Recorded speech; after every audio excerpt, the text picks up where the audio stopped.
I'm very excited to host her here, and I'm really looking forward to today's session. Hello, hi Afra.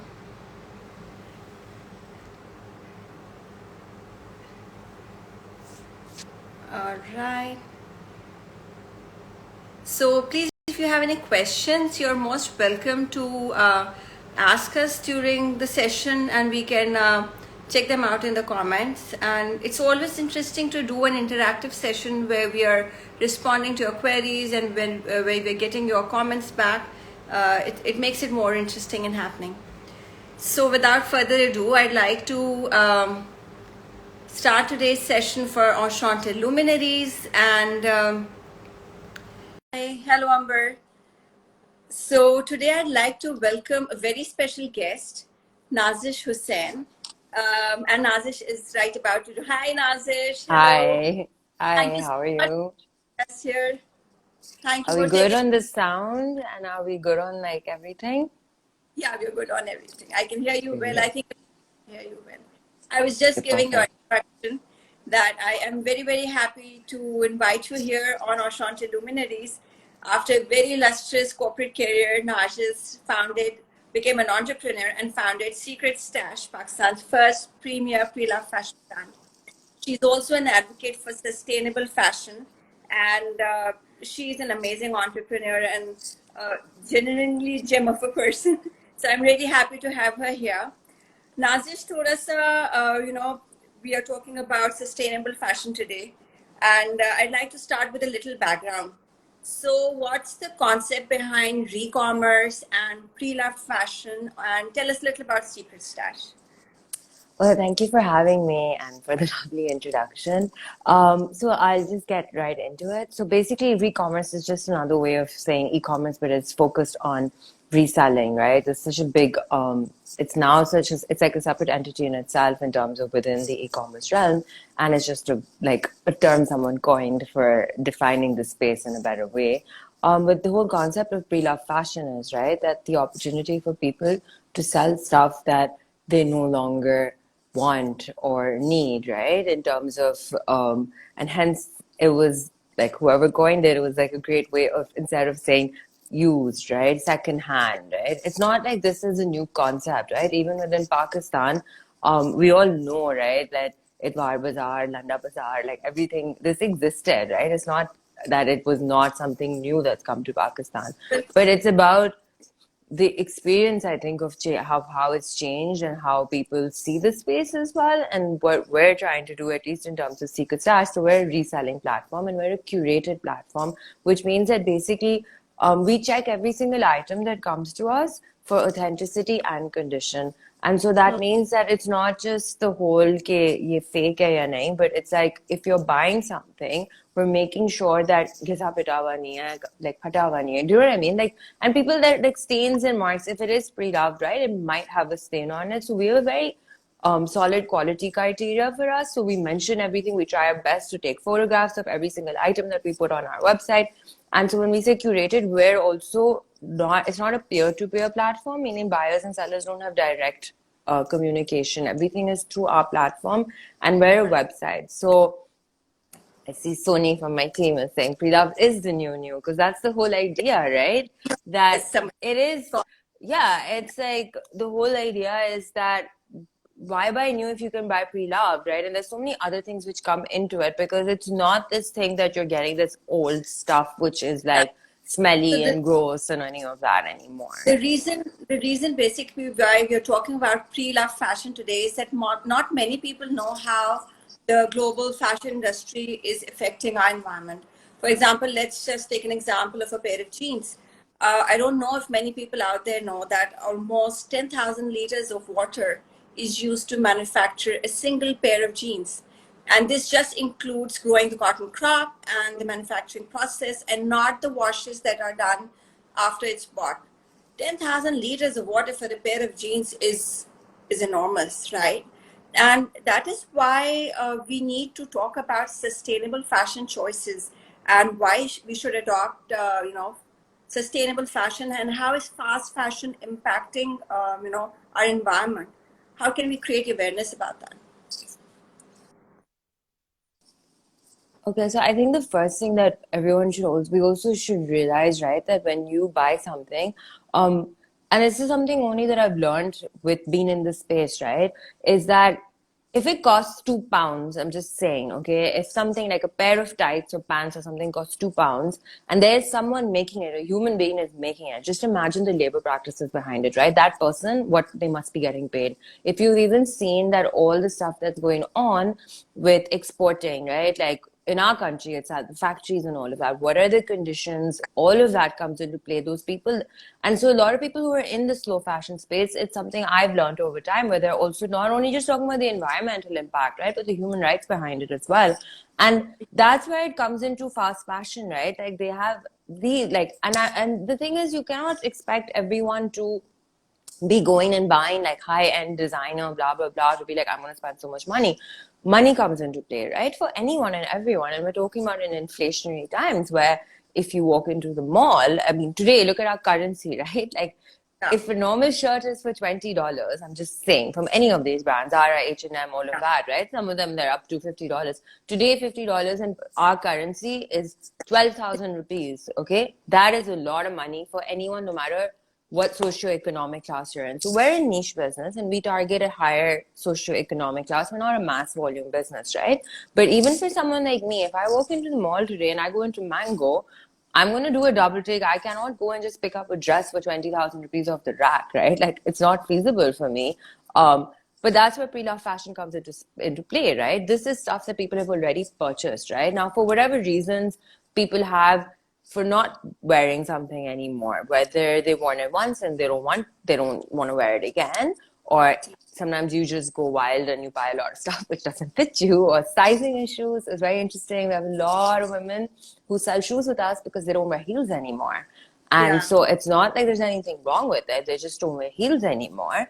And so they're like, I want to sell them. And we've given people a space where previously it was just like, and the thing where it comes into it is that when you spend a lot of good money on something and you are just giving it away, you're not get, you just give it to your staff member. If you were able to, for example, sell a bag for 10,000 rupees and that money you got back, that would go a lot further for that person who, if you want to donate it for charity to, versus Yeah. just handing them this bag which they don't even know what the value is for. Whereas for someone else who's always coveted, for example, owning a Coach or a Michael Kors or a Tory Burch, and they can't afford to buy that, they're getting the opportunity to use something slightly used and Exactly. still getting it at a better price. And so I think sustainable fashion, there's so many different spaces in this. I know I'm getting a bit off tangent from your original topic of the environment, right?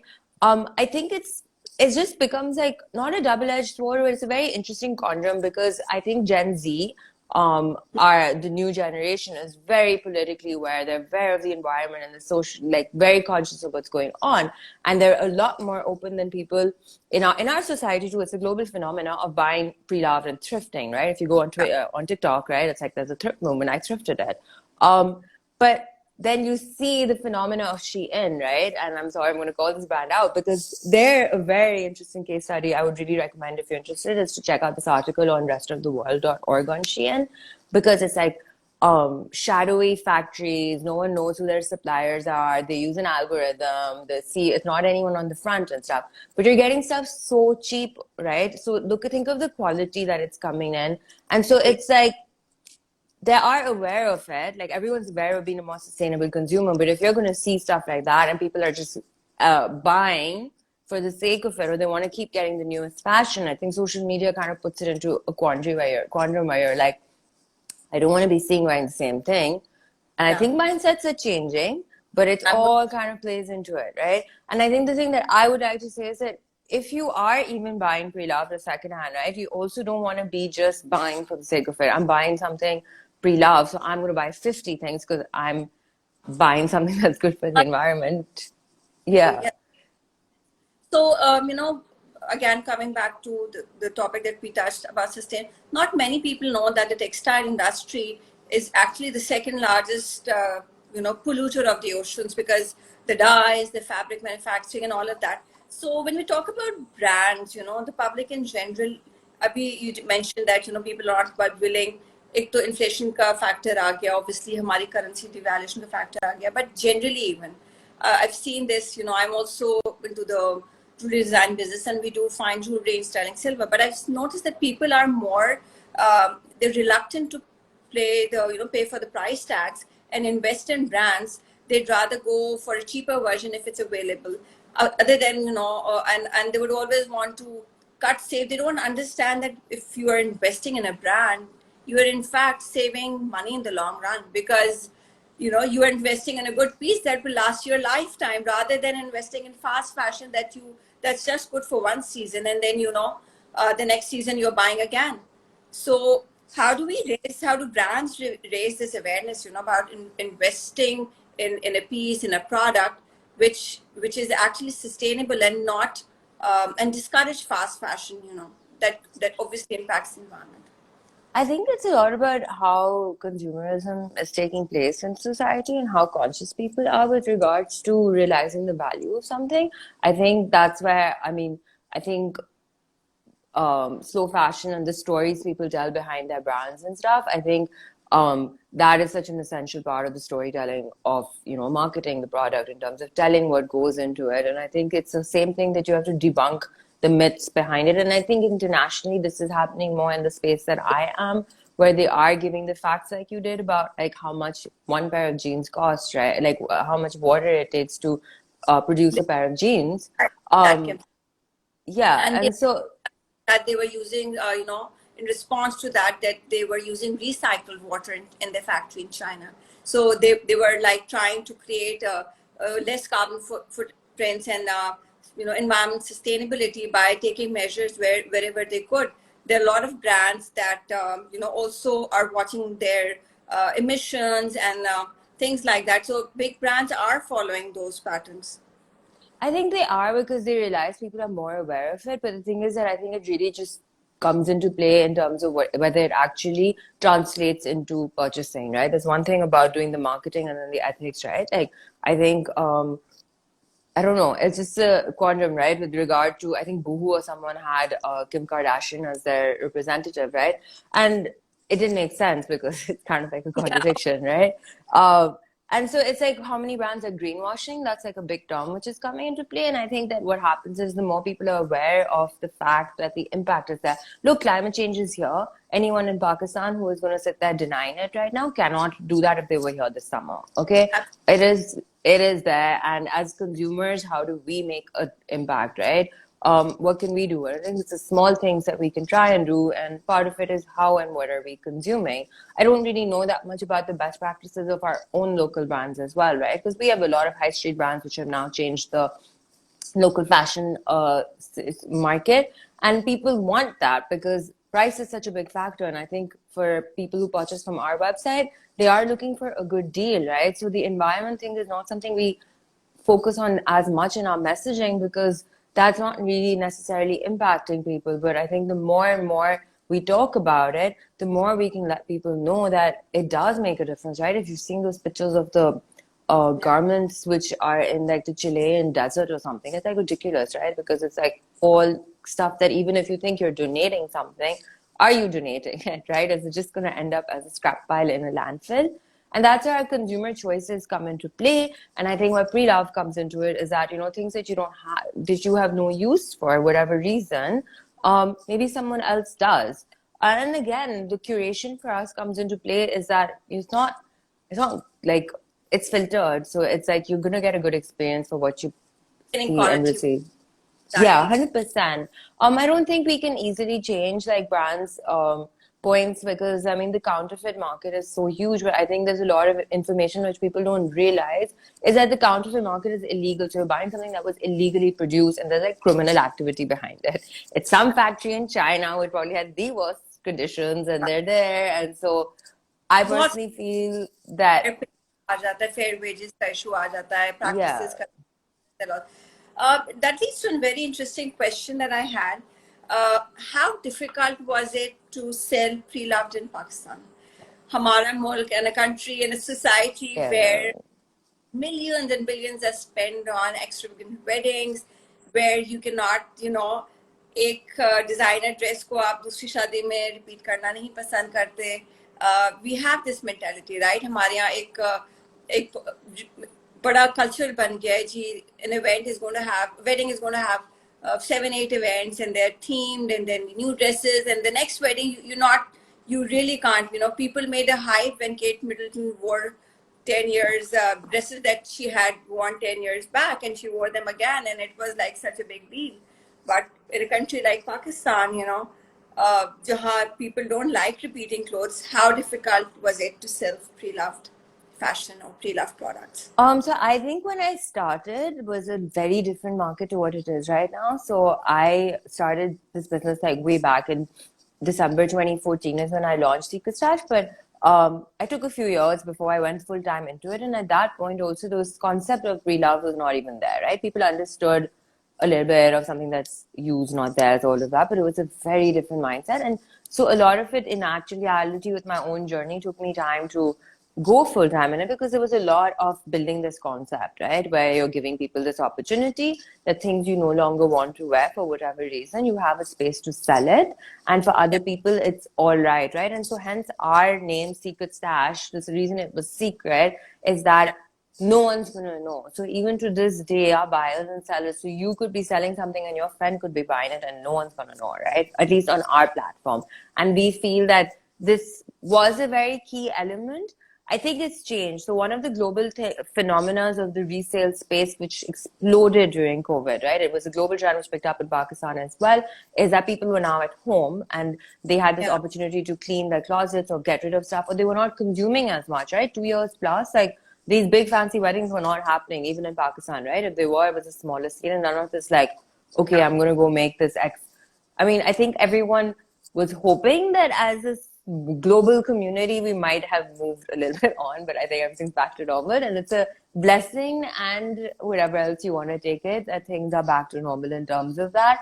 But there's been a shift, right, in our market in COVID. A lot of online pages popped up on Instagram for selling stuff, and so the space became a lot bigger. And there's a shift from 2020, I can tell you from prior to that, it was building, right? So there were other players, a few like me, we were just kind of building the market and all of that. And I think it's reached a space where it's not about necessarily direct competition, but more about building or making a bigger pie. That's how I feel it. And there's a lot more, like I said, the younger generation, even in our society, are a lot more open to buying it. But there's one thing of saying it and actually implementing it. I think we still have a lot of customers who, for example, if we're like, hey, can you write us a review? They're like, we love your business, but we're not going to do it publicly, right? But people tell us, Reviews sorry? is a grievance. Let's not go there. People are very Well, I mean, I think for people like at least for us, it's more not about the experience, but it was more like, oh, they just are not necessarily ready to publicly acknowledge this, but they will tell a friend, like they will tell a close friend that, hey, I got this from Secret Stash, like someone they're close to, and so referrals and stuff. So I think more and the thing with us, we have a lot of new stuff on our website as well, right? Because like I was telling you earlier, people buy, so if they're even buying stuff like from Zara and High Street and stuff like that, or they've gotten a bag as a present and they didn't like it. So it could be brand new, right? Like, so we do, yeah. Products that are in the wrong sizes and they don't give to shoe So, and it's right size. I mean, I think that it's very interesting also to see what's happening on groups on Facebook and stuff, right? Where people are selling a lot of stuff individually. I don't know how much people are selling their stuff for. I saw this very funny comment on Twitter yesterday where someone was like, I love how brides are selling their 40 lakh joras for 39 lakhs, saying only worn once. Okay. And they're like, obviously you're going to wear a 40 lakh jora once only. How many times are you going to wear it?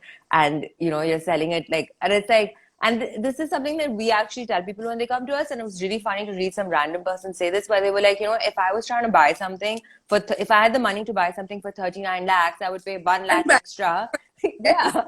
And so when we tell people who come to us, right, so I feel we've sold bridals. I'm not going to deny that. We sold a couple of them, but we've never, like, I've sold a couple of 12 lakh bridals, but we sold them for 3 lakhs. Okay.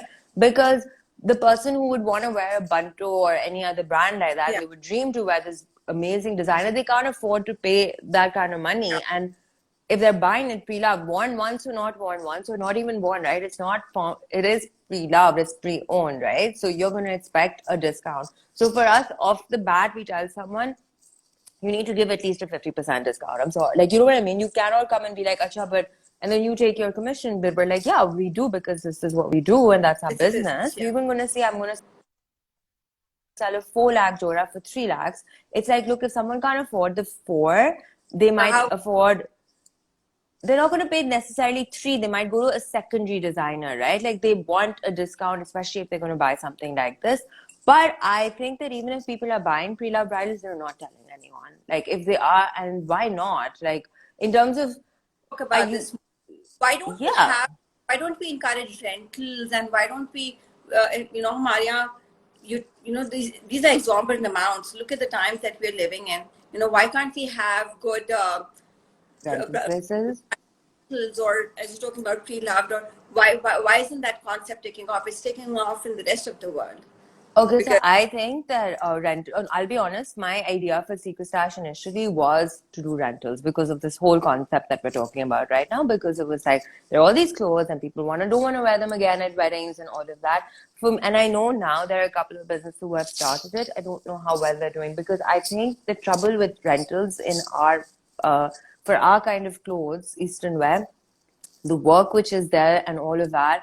And there's an expectation. So if you're abroad and you're at Rent the Runway and you want to sit there renting a wedding dress, you're going to a yeah, wedding and you're just going to go get like, you're like, oh, I'm going to go rent a DVF dress or something like that. After it's a silk dress, which can be dry clean instantly. And it's not going to have all this calm on it, beads and yeah, this and that. You give it to the dry cleaner and it's just going to be like the work which will come back. Like, I don't know what shape it's going to come back in, right? Then I'm just saying, right? Like, hygiene is such an important factor. If you're renting, you have to have it cleaned every single time. Then our yeah, desi khana and I don't know, right? Like salan ke daag ya kaun nikalne wala hai, right? Like anyone yeah. who's getting into the space in the rental business, I give them 100% credit because I think the care for those garments is such an essential part of this business model where you need to give the person who's going to rent from you a perfect experience. So if I rented something and I found like a whole bunch of, and like, if you're even buying something and the marks on it, it's secondhand, you have to be very Yeah. specific about it. So, and if the work is missing and all, I don't know how people are doing it. I think that if they have some trick, like, I think there is a market for this. There is It is space because for this. how many times do we all wear the bridals again? Matlab, even Yeah. to wear it to a close person, brother, sister ki shaadi mein pehni, and then it's just lying around the closet. I Yeah. know you do these annual sales, raising charity, and इस तरह के concepts को हमारे यहाँ, we should encourage them more because Yeah. obviously, again, we're talking about sustainable fashion, we're talking about reducing wastage, we're talking about, pre-loved fashion. All these choices in the end, they have a long-lasting impact, and ये चीज़, I think we need to create awareness around that. Oh, like 100%. And like I was saying that, right? Like I think people in Pakistan also, like, when there's a lot more conversation now about the fact that something like climate change, right? People who might have been in the space talk about it, this and that, but like I know it's not very easy to bring it to reality and in terms of marketing and brands and everything. But like if you see literally the devastating floods that we had, the kind of rains, we live in Karachi, right? Like the devastation that one rain brings to any of us, and we live in better, like I'm just saying, but we live in defense and stuff, which is like posh. I don't know which portion is, but it doesn't, the kind But of issues we deal with. So I think that you can't deny that that's there. So we need to be having more and more conversations about this and how do you become a more conscious consumer, right? Like, and I think price, and then the price element, right? With inflation, you have to be looking at more affordable options. And I think for people, sometimes the whole buying a high-end designer is completely out of the question for them. So whether more and more people are going to get into the pre-love space, into rentals, into finding more affordable options, that's what people are going to be looking at, right? Like it do you has to think be local solutions. play an important part in that? Because हमारे यहाँ influencer culture बड़ा in हो गया है. Do you think more influencers should talk about this? Maybe they could play, an important role in this because, after all, as again, if we said it's a topic that needs to be, highlighted, and we need to create awareness around it. Celebrities अगर जब तक Um, बात ना करें, influencers इसकी बात ना करें, I think, yeah. I think it's anything that comes in global trends. We're a few years behind the like Western trends in terms of that. I mean, now with the way social media takes place, our our Pakistanis are a lot more younger Pakistanis are a lot more aware of trends and everything else. They're more and more aware. I think it's just one of those things that I think you can't talk about it unless you believe in it, right? Like you're not going to be talking about something. So unless you're actually thrifting and you're not going to be like, oh, go buy pre-love and then Yeah, don't practice that yourself, I don't think yeah, it's genuine, right? And in this space that if you're not genuine, I don't think that it's like I don't know, I personally feel that if you don't unless you don't believe it, unless you see it, you're not gonna sound genuine. So I don't know the roles influencers and stuff would believe and buy into, right? I think there are a lot of people who are probably thrifting and doing stuff more because there's so many more avenues. How willing they're gonna be talking about it, I don't know. You can't really force people to do that unless they believe it. So I think us as brands, I feel we should be talking about this more, but I don't know if Pakistani consumers are there. They want to thrift more because they're going to get a great deal than yeah. being environmentally conscious. Yeah. So, Nazish, I want to wrap up, but I had these two questions for you. Sure. Unilever, Procter and Gamble, a whole corporate career and life, and then you started Secret Stash and became an entrepreneur. So, what made you do it? Why did you leave a 9 to 5 and how? Such a long time ago. Yeah, but You know, yeah, it was. I was at Unilever when I decided to quit and start Secret Stash. So I had a prior career in media advertising, so I do have a marketing background in terms of that. And I was on the Procter account for, yeah. So I went from being Starcom and working on the Procter account to Unilever in media within the same space. I was at Unilever for 3 years, and I think it was just one of those moments where I had this idea and I was like, there's a gap in this market. And it was like, well, someone should do this. And it was more like, well, if no one is doing it, why can't you do it? Right. And I had a background in digital media. That's what I did. This is so long ago now, 2014. And I think I was in a space in my career where I was just like, I need to do something different. yeah, And it was just was it where brave I was one? I I think it was was just brave. like, yeah, it was, but I don't think I took it like that. Well, I was like, look, I can always get another corporate job. I'm going to try this. And it was like, what's the worst that'll happen, right? Like, and I was like, I think it was a little bit like I was confident in my skills to being like I can rejoin or whatever the corporate world. So I did quit, and I will say that it has been a very up and down journey. It is brave, it's tough. Entrepreneurship, anyone who's in it, you're in it, you know that how hard it can be up and down. It's especially coming from like a corporate and going into working for yourself. You have to figure out how to maneuver all of that because it can be lonely, right? Like in terms of I'm a solo founder, so I don't have a business partner. And perhaps if I had to redo the journey, maybe I would do it a little bit more than just jumping in with an idea. And maybe having a co-founder would be better. I don't regret it. It's like you learn from everything you do, and it's taken a few years to build. It took me time, right? So I used to be like, oh my God, what is going on, right? Like I'm sitting here in my yoga pants on the dining table on my computer all alone, where I was working with hundreds of people before in this like Pakistan's most prestigious like company, right? Like, and so what am I doing? What am I doing? I can't believe I'm doing this. And then no one knows what this is. Like, what is this? Yeah, आप क्या पुरानी चीजें बेच रहे हैं? क्या मतलब है, right? Like, I remember, I will never forget this glorified Landa Bazaar comment on Facebook, like so many years ago. And I was like, first I was offended. Then I was like, well, I guess, like, it's a better experience of thrifting. So why not? And it took me time. Like I took 2, 3 years. I went back to working part and doing this part time, trying to build the business, but I didn't give up. I kept doing it. And I think it was just one of those where you take those decisions. You're like, I'm just going to try. And I think that if I had maybe overthought it, if I'd stuck a few more years in corporate, I don't know if I would have done it. I think things have changed a lot more, and there's so much more awareness in terms of small businesses, startups. Would if given a choice, would you want to go back to that 9 to 5 corporate job? No. I mean, look, we have proper hours, and I've like definitely like I have a team, and they come in and all of that. But You have a whole team. Let's say Secret Stash has their own. I think you have your own space as well. You've curated a. yeah, we have all of that. But I think Going back to corporate, I don't know. I don't know what life circumstances and all would take you, but I don't know if I could work for a big company anymore. And I feel like if I had to go back to work for a company, at least in terms of trying to project what I speak, I think it would mean more to me if it was a company which had like some meaning behind it. I don't know. I don't know if it's about like a conscious message. I don't know if I'd be okay with selling soap and shampoo again. Maybe if it's Sephora abroad who are like, hey, or something like that, right? Like, I mean, Okay. if you tell me that like Gucci, I get a job at some place like Gucci or Louis Vuitton, I don't know if I'm gonna say no. Who knows? Who knows? I'm joking. I think I'm very passionate about thrifting space that I think. Um, but I don't know if I could go back to corporate. I just don't know. I don't think I can. My last question to you would be your biggest challenge or हम बात करते हैं entrepreneurship की and I've talked with a few guests about that. So बहुत सारे, especially being a woman founder and women in business and an entrepreneur, there are lots of challenges, both in front and behind the scenes. So what has yours been?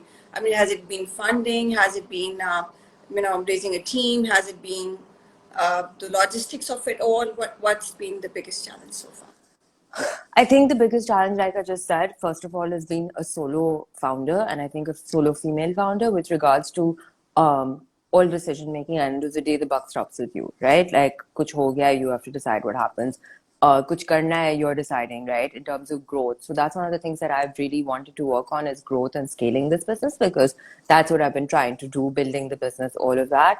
And I think as a female founder, more than I think the challenge was, right, as a solo founder, is that fundraising is such a big realm in itself, right? So you're like, do you run the business or do you fundraise, right? It's very difficult to do both, and credit to anyone who does both.